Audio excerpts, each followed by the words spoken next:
enseignement de Jésus concernant le témoignage et l'évangélisation.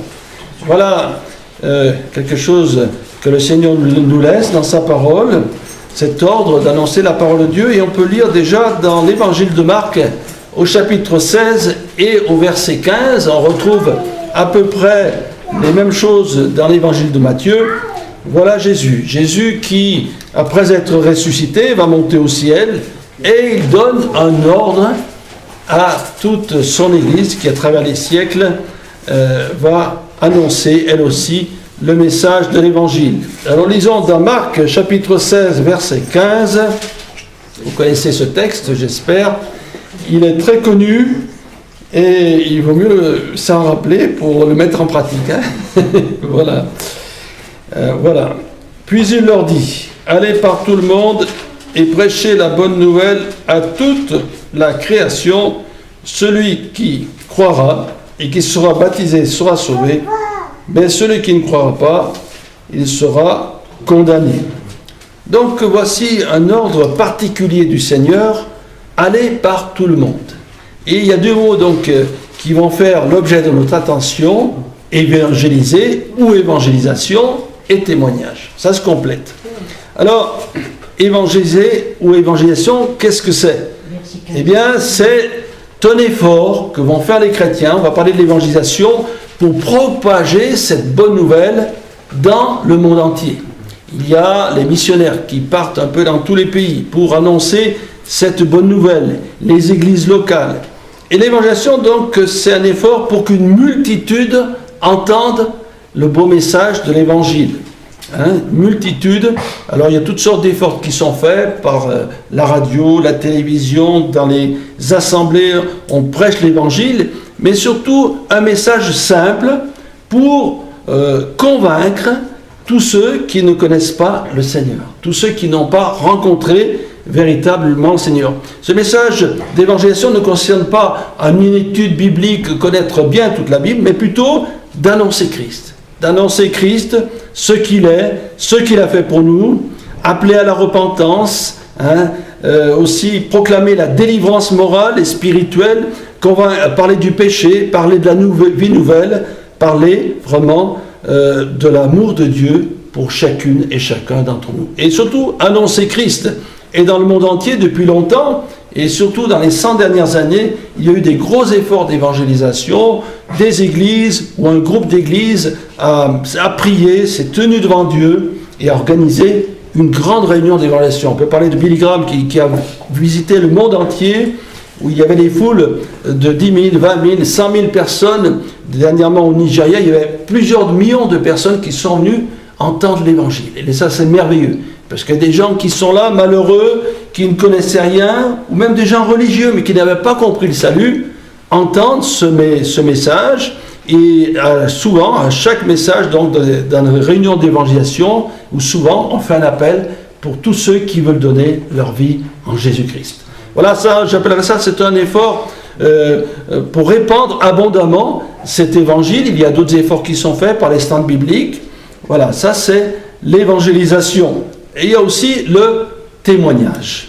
Alors le témoignage, témoin de Jésus-Christ. Là, il y a un texte qu'on retrouve dans les livres des Actes des Apôtres, au chapitre 1er et au verset 8. Là aussi, c'est important.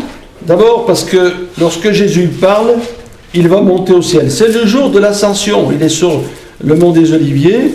Et là, il va monter au ciel. Et les dernières paroles qu'il prononce à ses disciples, et c'est celui-ci, mais vous recevrez une puissance, Actes des Apôtres, chapitre 1er, verset 8, mais vous recevrez une puissance, le Saint-Esprit, survenant sur vous, et vous serez mes témoins à Jérusalem, dans toute la Judée, dans la Samarie, et jusqu'aux extrémités de la terre.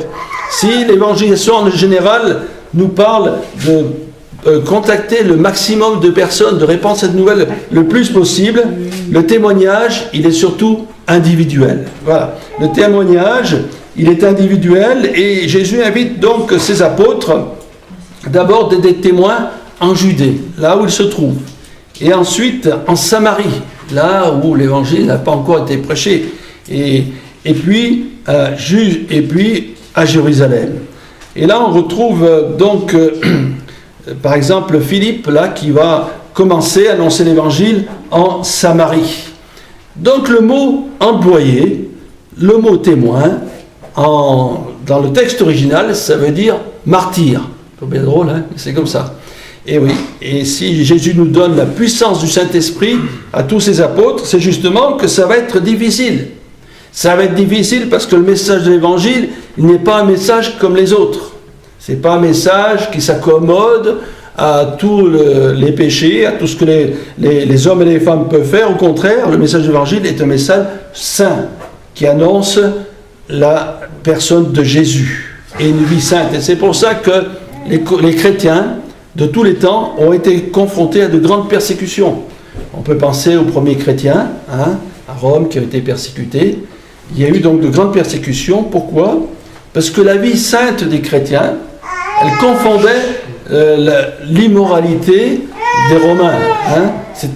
Ça gênait finalement les Romains, parce qu'ils vivaient dans toutes sortes de dérives, dans toutes sortes d'immoralités, et le fait que les chrétiens annoncent Jésus-Christ, eh bien, ça les dérangeait. C'est pour ça que beaucoup de chrétiens sont morts martyrs. Certains ont été cloués sur des croix, d'autres ont été brûlés, et surtout les empereurs étaient vraiment un esprit machiavélique, puisqu'ils mettaient les chrétiens dans les arènes, et ils étaient tués ou dévorés par les bêtes féroces. Donc le chrétien est appelé à être un martyr. Et tout le monde n'est pas des martyrs, bien sûr, heureusement, mais dans beaucoup de pays du monde aujourd'hui, il faut reconnaître qu'il y a de la persécution. Des chrétiens sont mis en prison, d'autres sont torturés, d'autres sont mis à mort. Nous pouvons remercier le Seigneur que nous sommes en liberté, mais tout le monde ne bénéficie pas de cela. Et la Bible nous parle déjà d'Étienne. Voilà Étienne qui, lui, a été lapidé. Il a parlé à ceux de sa génération, aux hommes religieux de son temps, et ils n'ont pas reçu le message, et ils l'ont tué. Mais on trouve aussi dans l'Apocalypse, je lis simplement le texte, ne cherchez pas, un homme aussi qui, à cause de sa foi, est mort.